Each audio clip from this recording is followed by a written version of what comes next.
నమస్కారం అండి. సూపర్, చాలా సంతోషం.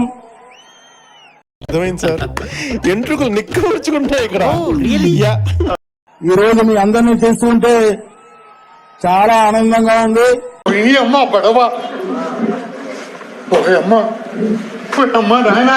ఈ దౌర్భాగ్య ముఖ్యమంత్రి ఓడిపోవడం కాదు, త్వరలోనే జైలుకి వెళ్తారని సంగతి కూడా మీకు అందరికీ మనవి చేస్తున్నాను. దీనికి మీరు ఏమంటారు సార్?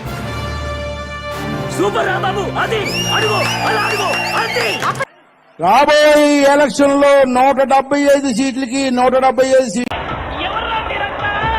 నాదే అంటాడు. పెట్టే ప్రజలు ఈ రోజున వాళ్ళకి 11 సీట్లకు పరిమితం అయ్యారు, ఈ రోజు లేరు.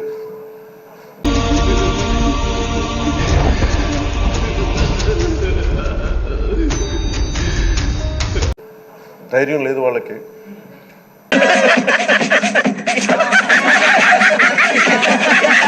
విజయాన్ని తీసుకోగలిగారు కానీ ఓటమిని కూడా ధైర్యంగా కూర్చుకునే వాళ్ళకి స్థాయి లేదు. వాళ్ళకి పారిపోయారు ఇక్కడి నుంచి.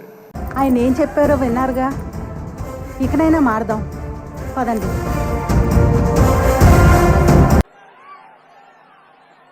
అసలు ఏం పీకేవనరా 170 సీట్లు వస్తాయి. చెప్పేది నిజమే.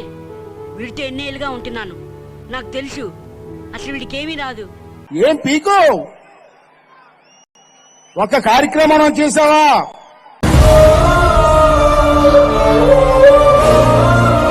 నువ్వేదో కొంచెం తేడాగా కనపడుతున్నావే.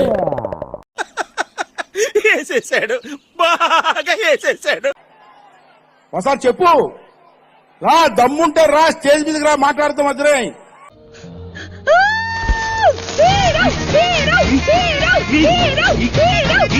మరి మోడీ దగ్గరికి 15 సార్లు వెళ్ళావు ఆ గదిలోకి, లోపల ఏం పిసికేస్తున్నావు రా నువ్వు?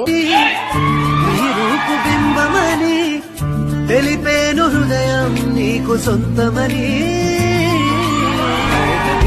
కరెంటు ఛార్జీలు అది బాధులే బాధులు, కరెంటు బిల్లు కట్టలేని పరిస్థితి.